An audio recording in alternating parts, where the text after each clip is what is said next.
ये जो बदलती दुनिया है ना, इसका एक और एतबार से भी जायजा लेंगे। इससे बड़ा फसाद आ रहा है। अमेरिका के खत्म होने से ये ना समझें कि फसाद खत्म हो जाएगा, उससे बड़ा फसाद आने का खतरा है। वो फसादी ताकतें जो अमेरिका के पीछे छुपी बैठी हैं, अमेरिका असल फसादी ताकत नहीं है, उसके पीछे छुपे हुए असल फसादी हैं, जिन्होंने पूरी दुनिया के माश को अपने मुट्ठी में रखा हुआ है। ये तो आगे उन्होंने यूं समझिए कि अपने मोरे बैठाए होते हैं ताकि लोग इनको गालियां देते रहे। वो जैसे इकबाल ने कहा ना कि इस खेल में ताइयों ने मराते जरूरी, शातिर की अनायत से तू फर्जी में प्यादा, बेचारा प्यादा तो है मोरा नाचीज, फर्जी से भी है पोशीदा शातिर का इरादा। तो ट्रम्प के भी नहीं पता होता कि पीछे असल पॉलिसियां क्या चल रही। वो अगर उस हिसाब से बाहर निकले तो कनेडी की तरह कत्ल हो जाएगा, वो उस हिसाब से बाहर निकले तो कोई केस खुल जाएगा। फाइलें तो सबकी होती हैं, उस खेल के अंदर रहना होता है, उससे दाएं बाएं नहीं हो सकता। तो असल खिलाड़ी तो सामने ही नहीं होता। वो जो असल खिलाड़ी हैं जो कभी सल्तनत बरतानिया के पीछे थे, फिर वही जो है ना अमेरिका के पीछे जाके खड़े हो गए। अब वो दुनिया में एक नया निजाम लेके आना चाहते हैं कि जिसमें कोई जमहूरी हुकूक ना हो, जो सिर्फ सरमायादार की दुनिया हो, और उस सरमायादार की दुनिया में इंसान रोबोट की तरह काम करने वाले हों, बस उनकी बुनियादी जरूरतें पूरी कर दें, जिंदा रहें, कल आके फैक्ट्री में फिर काम कर सकें।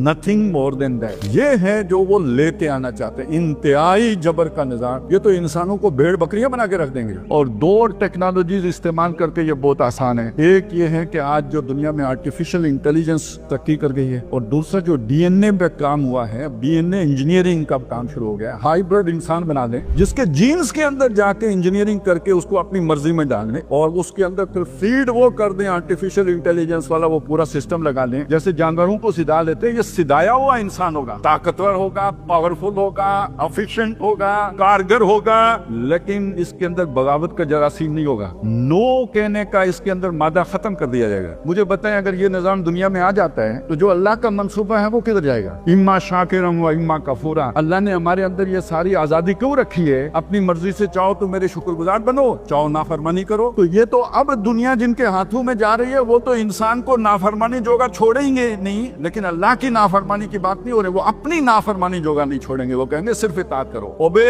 एंड ओबे एंड ओबे, और work and work and work. तो अब आप सोचें, अमेरिका तो गया, अमेरिका जवाल की तरह लुढ़कना शुरू, इसराइल गया, ये सेटअप खत्म, लेकिन जो सेटअप आ रहा है वो इससे भी बुरा है, ये बता रहा हूं। लेकिन ये समझने की बात है कि कुरान ये कहता है कि जुल्म इस हद तक बर्दाश्त नहीं करता अल्लाह ताला, इस हद तक फसाद अल्लाह बर्दाश्त नहीं करता है।